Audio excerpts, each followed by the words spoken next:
Coming up on 5 Minute News.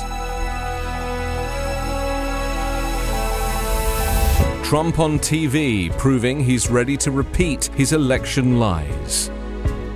Man who strangled subway rider to face manslaughter charge. And migrants stuck behind US border as Title 42 ends. It's Friday, May 12. I'm Anthony Davis. CNN bosses have defended their decision to host a primetime town hall with the disgraced former president Donald Trump after triggering widespread outrage by allowing him to spout lies and disinformation on subjects from sexual assault to his attempts to overturn the 2020 election. Trump's controversial performance at the CNN town hall on Wednesday may ultimately hurt his standing with key groups of voters in next fall's general election, especially women, suburbanites, and independents. But the reaction of those who attended also demonstrated his extraordinary grip on Republican voters willing to embrace authoritarianism, who will soon decide the fate of the GOP presidential nomination. The magnitude of the challenge ahead for Trump's Republican rivals was clear, as the former president repeatedly turned his greatest political liabilities into jokes and applause lines for the GOP base. On Thursday, a day after the town hall, Trump's Republican critics conceded they don't know how to stop him. After the event, in a Thursday statement, the network said it had acted to get answers and hold the powerful to account. But CNN saw widespread criticism for hosting the twice-impeached former president who is under investigation for a litany of alleged crimes and civil offences. Trump has pleaded not guilty to 34 criminal charges over a hush money payment to the porn star Stormy Daniels. This week he was found civilly liable for sexually assaulting and defaming the writer E. Jean Carroll. He also faces state and federal investigations for election subversion, federal scrutiny of his retention of classified information, and a multi-million-dollar civil suit over his business affairs.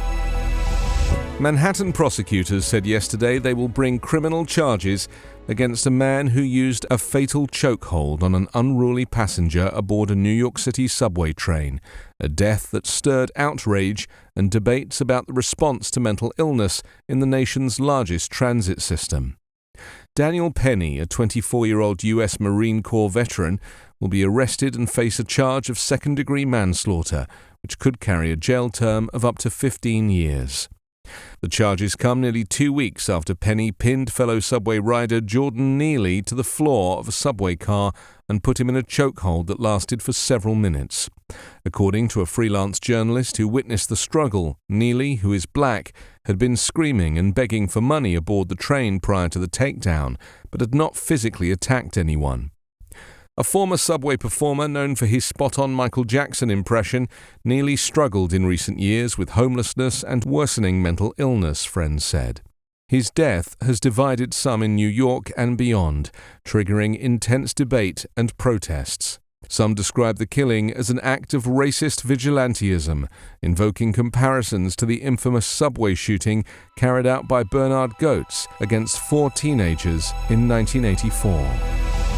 Hundreds of migrants from around the world seeking a better life in the United States have instead found themselves trapped in squalid conditions near the Mexican border, tantalizingly close to their destination and desperate. On the eve of the expiration of Title 42, the COVID-era provision blocking most asylum seekers from seeking legal entry into the United States, hundreds of migrants have camped out at the border between Tijuana, Mexico, and San Diego. Some of them have been stuck for nearly a week, hoping to turn themselves in to U.S. Customs and Border Protection officials, but instead are waiting in the open air, stuck in a legal limbo. Confusion reigns among the migrants. Though the expiration of Title 42 might once have offered a better chance for asylum, new rules taking its place will deny asylum to almost all migrants who cross illegally, forcing them to decide whether they have a better shot at life in the U.S. by crossing now or later. The southern wall marks the official USMexico border and is relatively easy to traverse. There are some gaps or places where it's easy to climb. The second northern wall, 30 feet tall in many places, hems them in. Many would like to enter the United States and turn themselves in to seek asylum. Border Patrol agents have organized them into groups, prioritizing those who arrived first and women traveling with children. Each is given a color-coded wristband, a sort of timestamp to mark their place in line. The highest priority group is occasionally called away for processing. Agents take pictures of their faces and passports. Many of the migrants know they have a difficult road ahead, as many, if not most or all, have not applied for asylum in another country before arriving in the US.